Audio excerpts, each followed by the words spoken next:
दोस्तों आज यानी 28 जनवरी 2026 का दिन महाराष्ट्र क्या पूरे भारत के लिए काला दिन बन गया। महाराष्ट्र के उप मुख्यमंत्री और राष्ट्रवादी कांग्रेस पार्टी एनसीपी के प्रमुख अजीत पवार का एक private chartered plane Baramati airport पर लैंडिंग के दौरान क्रैश हो गया। इस हादसे में अजीत पवार सहित विमान में सवार बाकी सभी 5 लोगों की भी मौत हो गई। ये घटना न केवल पवार परिवार के लिए बल्कि पूरे राज्य की राजनीति के लिए एक बड़ा झटका है। इस घटना के बाद से कई सारी अटकलें लगाई जाने लगी।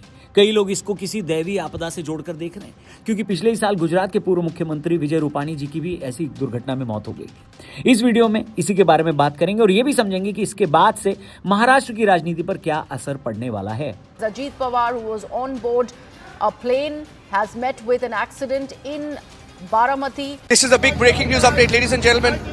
This is a tragic update that we're getting in, that Ajit Pawar has passed away. Ajit Pawar was on board and Ajit Pawar has also passed away in the crash. दोस्तों सुबह करीब 8:10 पर मुंबई से बारामती के लिए उड़ान भरने वाला लर्नजेट 45 एक प्राइवेट कंपनी वीएसआर वेंचर्स का चार्टर्ड प्लेन था। अजीत पवार इस प्लेन में अपने होम टाउन बारामती जा रहे थे, जहां उन्हें जिला परिषद चुनावों से पहले 4 पब्लिक मीटिंग्स को एड्रेस करना था। प्लेन में अजीत पवार के अलावा उनके 2 स्टाफ मेंबर्स यानी एक पीएसओ और एक अटेंडेंट, 2 क्रू मेंबर्स जिसमें पायलट और फर्स्ट ऑफिसर सवार थे। बारामती एयरपोर्ट पर लैंडिंग के दौरान प्लेन ने दूसरी बार लैंडिंग का प्रयास किया। रिपोर्ट्स की माने तो प्लेन रनवे से साइड में फिसल गया, कंट्रोल खो बैठा और क्रैश होकर उसने आग पकड़ ली। हादसे के बाद प्लेन के मलबे से आग की लपटें और धुआं उठता दिख रहा है। लोकल लोगों ने बचाव का काम शुरू किया, लेकिन आग इतनी तेज थी कि किसी को बचाया नहीं जा सका। सभी लोगों की मौके पर मौत हो गई। Directorate General of Civil Aviation और एयरक्राफ्ट एक्सीडेंट इन्वेस्टिगेशन ब्यूरो ने जांच शुरू कर दी है। ऑपरेटर ने कहा है कि प्लेन में कोई टेक्निकल खराबी नहीं थी और पायलट के पास 16,000 घंटों से अधिक का फ्लाइंग एक्सपीरियंस भी था। Very experienced pilot, more than 16,000 hours of experience. Very seasoned. The co-pilot was also 15,000 hours. Okay. 1,500 hours. Okay. There was absolutely no problem in the aircraft. There was no technical failure in the aircraft. अब ऐसे में मामला ये बनता है कि इतना सब होने के बाद भी ये प्लेन क्रैश आखिर कैसे हुआ। मीडिया रिपोर्ट्स और अभी तक मिले ऑफिशियल बयानों के अनुसार प्लेन लैंडिंग के दौरान बैलेंस खो बैठा और रनवे से बाहर जाकर क्रैश हो गया। इस घटना को सामने से देखने वाले कुछ लोगों ने बताया कि विमान रनवे से 100 मीटर पहले ही क्रैश हो गया था और कई धमाके सुनाई दी। Flight tracking website flight radar 24 के अनुसार ये दूसरा लैंडिंग अटेम्प्ट था।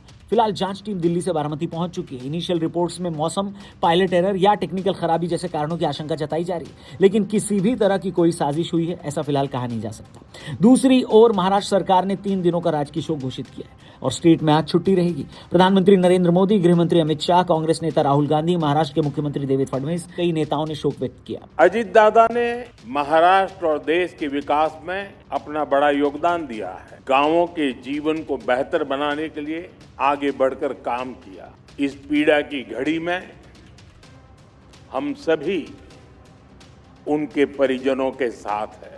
अब दोस्तों हमारी संस्कृति में इस दुनिया से चले जाने वाले लोगों और उनके परिवार के लिए एक सांत्वना वाला फील हमेशा रहा है। हमें बचपन से सिखाया जाता है कि ऐसे समय पर अपने दुश्मन के साथ भी दुर्व्यवहार नहीं करना चाहिए, उसके बारे में कुछ बुरा नहीं बोलना चाहिए और सांत्वना रखनी चाहिए। लेकिन कुछ लोगों में शायद वो बेसिक सेंस नहीं है। सोशल मीडिया पर अगर आप जाकर देखेंगे तो ऐसे लोगों की बकवास से भरा पड़ा है सोशल मीडिया, और कई लोगों ने ऐसी ऐसी बातें करी हैं जो किसी जिंदा व्यक्ति के लिए भी अच्छी नहीं लगती। यहाँ तो व्यक्ति हमेशा के लिए चला गया है। खैर, ऐसे लोगों को भगवान माफ करे। आगे बढ़ते हैं। अजीत पवार महाराष्ट्र की राजनीति के सबसे प्रभावशाली और कंट्रोवर्शियल चेहरों में से एक थे। 2023 में उन्होंने अपने चाचा शरद पवार से अलग होकर एनसीपी के ज्यादातर विधायकों के साथ बगावत की और भाजपा शिवसेना यानी शिंदे गुट के साथ गठबंधन सरकार में शामिल हो गए। दिसंबर 2024 से वे देवेंद्र फडणवीस सरकार में उप मुख्यमंत्री थे।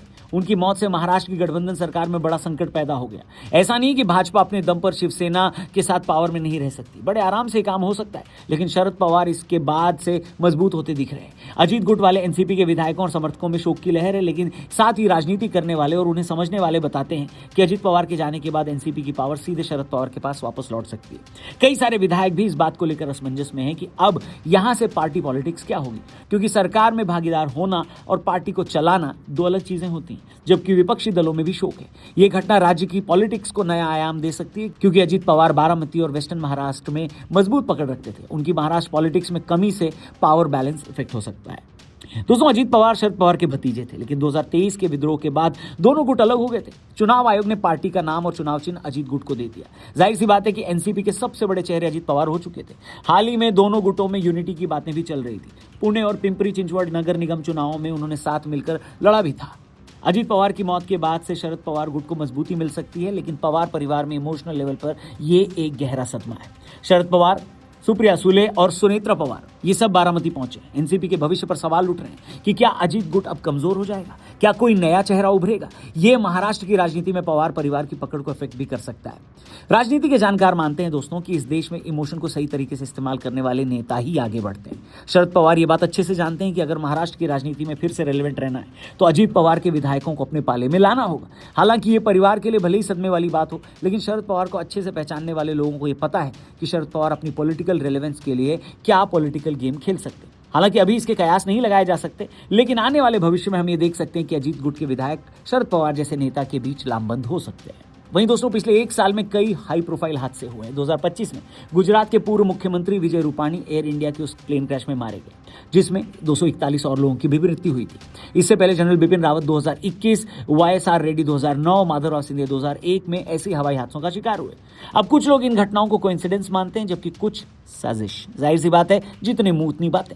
कई लोगों ने इसे किसी दैवीय आपदा से जोड़ा कि आसमानी हवाई यात्रा करना खतरे से खाली नहीं। वहीं कुछ ने इसको साजिश बताया, जैसे पश्चिम बंगाल की मुख्यमंत्री ने सुप्रीम कोर्ट की निगरानी में इस घटना की जांच की मांग की। हालांकि ज्यादातर मामलों में जांच में मौसम, तकनीकी खराबी या पायलट एरर ही सामने आए। अजीत पवार के मामले में भी जांच से ही सच्चाई सामने आएगी। उनका जाना, अजीत पवार का जाना नो डाउट महाराष्ट्र के लिए भारी नुकसान है। एक ऐसा नेता जो ग्राउंड लेवल पर मजबूत था, डेवलपमेंट कामों के लिए जाना जाता था और जिसकी महाराष्ट्र की पॉलिटिक्स पर मजबूत पकड़ हो चुकी थी, उसका जाना स्टेट पॉलिटिक्स के लिए अच्छी बात तो नहीं है। अब देखना यह है कि इसके पीछे की सच्चाई क्या निकल कर आती है और महाराष्ट्र की पॉलिटिक्स यहां से क्या मोड़ लेती है। जय हिंद।